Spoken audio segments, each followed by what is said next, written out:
Hey guys, how you doing today? Don't be fooled by this over here. That's not the video for today. This is a project that I'm working on in whatever free time I can have. Today I wanted to talk about cheap pocket knives and why they are necessary and they are not going to go away. I know a lot of knife guys they really shun the cheap pocket knife after they start understanding certain steels and being able to sharpen them, and you know, some people lose touch of that cheap pocket knife. Well, this day and age, I've touched on,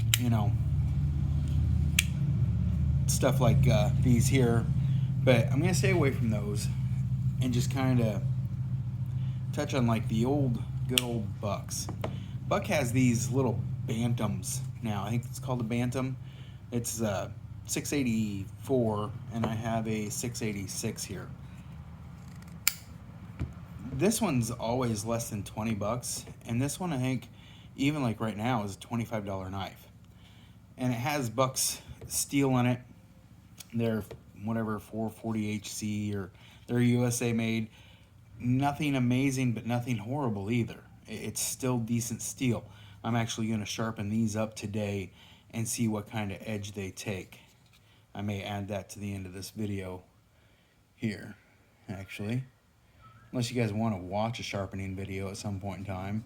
If you want to watch me sharpen a blade. I know I've watched some videos like that. I like to see people's technique and stuff. If you'd like to see a video like that, just let me know in the comments. I'd put one together. Not saying that I could do anything better than anybody else, though. But, maybe learn something or see something a little different way.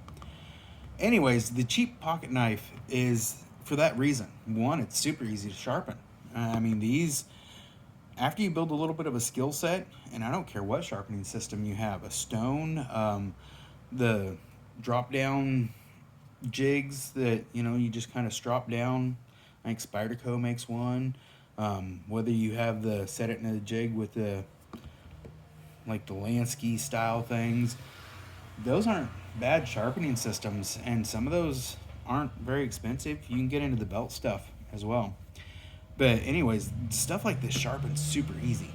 And for the guy who carries a cheap pocket knife, he's carrying it because there's a good chance he's going to break it. It's going to get lost. It's going to get used for something that normally a knife shouldn't get used for. We know that you should never pry with this. But if you're underneath a tractor and you need to get an air line off or a hydraulic coupling to move, and this is the only thing you have thin enough to get in there, you know what? You may not go crawling out from underneath of that thing to go try to find another tool when this is in your pocket.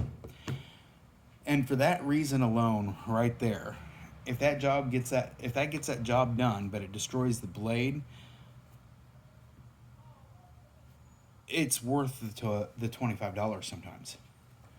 It's a challenge in some of those work environments, and that's why the cheap knife isn't going to go away. Now, people will have different skill levels or different price points of what they consider a cheap knife. That may be a $70 knife that they're willing to do that with. But knives like these, little USA made, they aren't going anywhere, and I'm glad they aren't, and I hope they keep production here. Does it feel great in the hand? No. But it doesn't feel horrible either. Is it my first choice? No. But would I ever hesitate? And I still do every once in a while. I take this little thing and I just drop it in my pocket and it disappears. It's super light. There's nothing much to it. I don't mind carrying a second blade around. But there's a lot of different manufacturers out there. Buck's just been doing it a long time. Case makes a nice little knife for, 30 bucks. You can get a nice case. Kershaw makes some nice ones as well. So there's quite a few out there that you can get. I think Buck is probably the king of the cheapest for the USA made one though. But they're just using the same steel. They're using the same things. They haven't changed a whole lot. So it's not that expensive for them to keep manufacturing that way. Anyways, quick little video. Give me your thoughts. Let me know what you think about the cheap knives. And do you think they still have a value? And if you want to see a sharpening video or whatever, let me know. I'll talk at you guys later.